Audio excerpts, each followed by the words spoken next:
Hello, my name is Ali and welcome to my channel. We are back with Hakuoki Kyoto wins Todo's route. Let's go. Just as I was on my way out... Hold on a minute. He roughly grabbed onto my wrists and yanked me. Why do I keep saying that wrong? Whatever. Ah! I pulled against his grip, but he was far too strong for me to overcome. Please, stop! The horrible twitching madness in his eyes was too much for me and I screamed. What are you grabbing her for, Sanan? That's not how you impress a lady. See, she's terrified. Oh, I got caught up in the moment. I lost control. I apologize. On the other side of his glasses, Sanan's eyes returned to normal. The glint of madness was gone. While I felt relieved, Sanan had walked off as the others were walking in. As I watched him walk off, I looked back at Okita and the men. It's good to see you back. You're a little earlier than I expected, though. I was expecting you guys to come way later. Sano's gonna be drunk till morning if Shin has anything to do about it. Or say about it, whatever. I didn't think I could handle that much, so I left with this pair of stick-in-the-muds. It's only the three of you, then? Ha ha ha ha ha. What's the matter? Heijikata caught the eye of a lady at Sumi called Kimigiku. She sat next to him the whole night. Kimigiku? Oh yeah, she was a beauty. Come on. Was she that pretty? She totally was.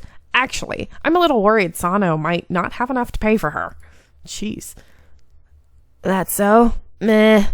I'm not one to say if a broad is hot or not. One of Kyoto's Geiji, huh?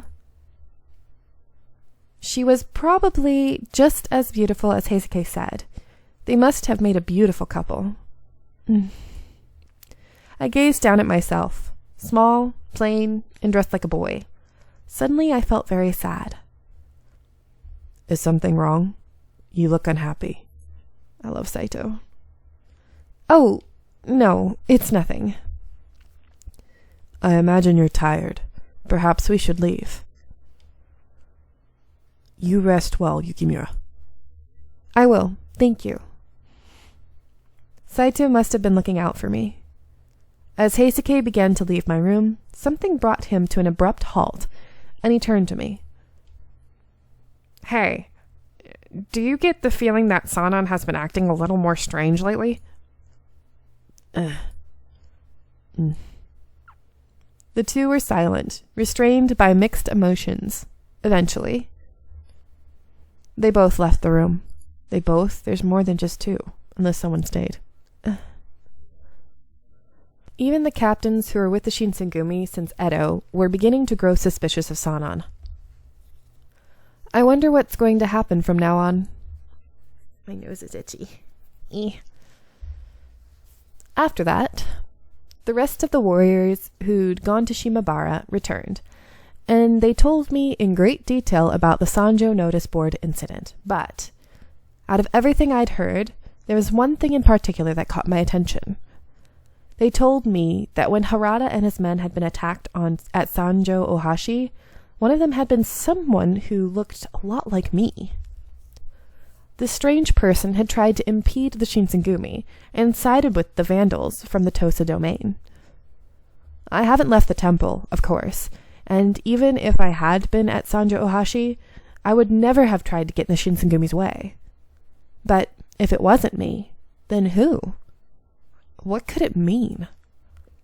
This news only fed the anxiety that had been slowly building within me. All right, January 1867.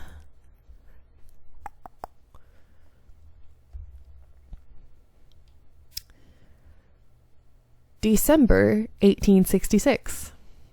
I was sweeping a section of the compounds, despite being nearly frozen to the bone. Well, that should do it. I wanted to help out as much as I could, but since they still refused to let me out without an escort, there wasn't a great deal I could do. Still, I helped clean our home, and that felt good. Hopefully they'd like it too. Cleaning, I see?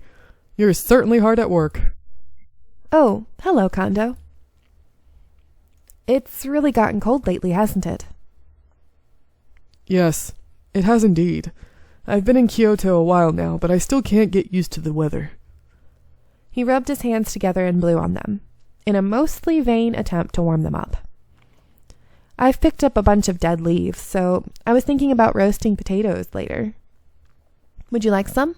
They'll warm you up. Kondo gave me a little wry smile. Roasted potatoes, huh? I used to enjoy that a long time ago. Oh? I flushed with embarrassment. Kondo was a busy man, as management of the Shinsengumi was not easy.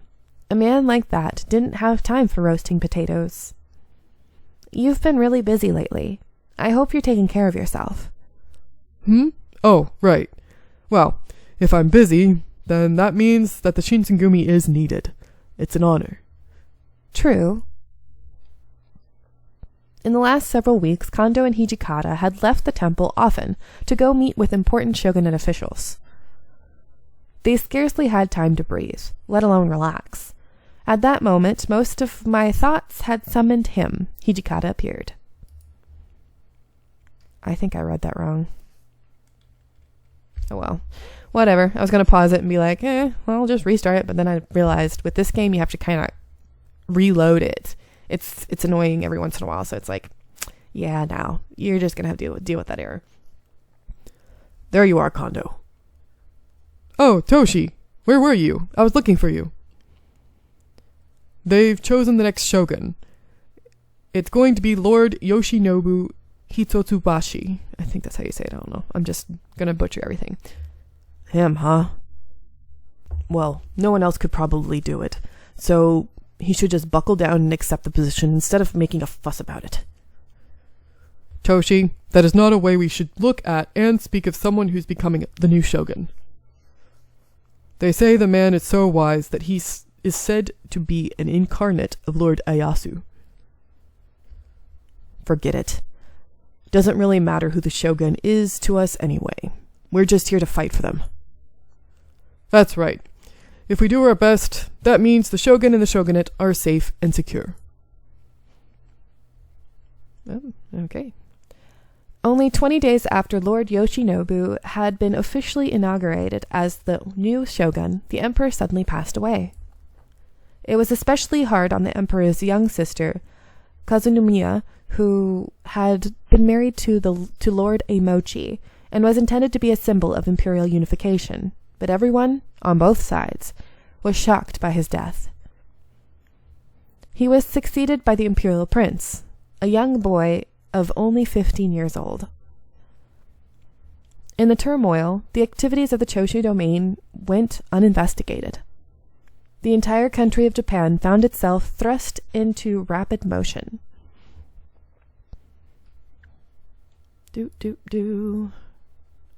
January 1867. Well, didn't it just say that? Derp. End of December 1867. As we faced the end of the year, we all began preparing ourselves for the end of the year, major cleaning of the compounds. One morning, my breath made small white clouds in my room as I dressed, shivering the whole time. It seems especially cold today. I mean, the temple's always pretty cold, but today seems different. If it's this cold, there may be a few warriors that could catch a cold.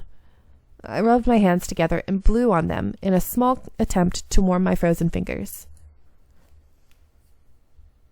Then I heard someone outside my door, and when they spoke, it was with such energy that for a moment I forgot the cold completely. Chizuru, you awake? I recognized that voice. Good morning, Heisuke. Why are you so excited? Did something happen? Oh man, it's nuts. Come on, you have to see this. What? Just come here, it's outside. He grabbed my hand and I stumbled after him. The light was bright and the air was cold, and my eyes snapped shut against both instinctively. See? Isn't it pretty, Chizuru? Oh, this is a totally different scene. Nice. I slowly opened them up again. Pretty. Oh, wow. It's pretty to me because I live in Texas. We rarely see snow. Except for that one major freeze. That was crazy. My son was only like 4 months old, and it was just hard because Texas buildings are not made for freezes like that. So everyone around us, their pipes busted. We were the only apartment that didn't end up getting our pipe busted. I mean, everyone around us, there was like 6 people around us. All of them ended up getting flooded out. Our apartment was the only one that wasn't. We were lucky. Anyway. Right. It's amazing. It wasn't snowing last night. You're right. This is incredible. How could this much snow fall in one night?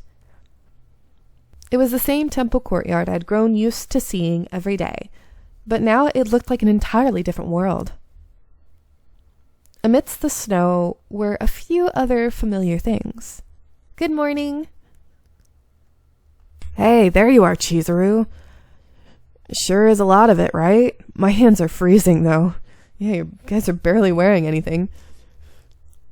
Well, you know what they say, cold hands, warm heart. Although, it's not like the ladies even know what this guy's hands are like. Oh, jeez, dude. Agakura jerked his head at Heisuke with a grin. Heisuke scowled. That's just 'cause I'm a gentleman. Besides, Shin, you're practically half naked. Put something on. Exactly, that's what I thought, even though you still have your arms out. Forget it, kid. He wouldn't know discretion if it bit him in the ass. Besides, he just never gets sick. Still, I feel cold just looking at him. Can't you, put on a jacket or something, Shin? And deny the world of all this just because it's cold? That hardly seems fair. Besides, look at Sano. How's he any different, right? Back me up here, Chizuru. I tried to laugh it off. That wasn't an argument I wanted to be part of. To be honest, though, none of them were dressed for the weather. Although, looking at them didn't make me feel cold, per se. Anyway, look at all this snow. There's so much. I love it. Distract. Right? Don't you just want to go play in it? Well, I don't think we have enough snow to make a fort. Do you want to make snow bunnies? Whoa. No way, Chizuru. That's kid stuff. We're men. Looks bad if we play kids games, you know? I don't know about that. But I know I'd probably die laughing if I saw Shinpachi making a snow bunny. Then what should we do? Isn't that obvious? Snowball fight? Yeah. Almost in unison, they bent down, began to dig in the snow, and... wait, a snowball fight? How'd I guess? Exactly. We already made teams before I went and got you. You're with me, Chizuru. I know he's a pretty weak excuse for a partner, but that's luck of a draw. Sorry, kid. Hey, you just watch. As long as I'm here, you guys won't get a single hit on her. Just leave it to me, Chizuru. I'll protect you. They looked excited to begin, but if I leave my room to go play, Hijikata's going to get mad. No. This isn't playing, Chizuru. This is training. What? See? You gotta dodge the snowballs, and that trains your reflexes and eye-hand coordination. Doesn't that sound convincing? It had, right up until he asked if it did. Come on. He's not going to get mad over this. I promise. It'll be fun. I'm going to let you guys go here. I hope you are enjoying, and I'll see you in the next one. Bye!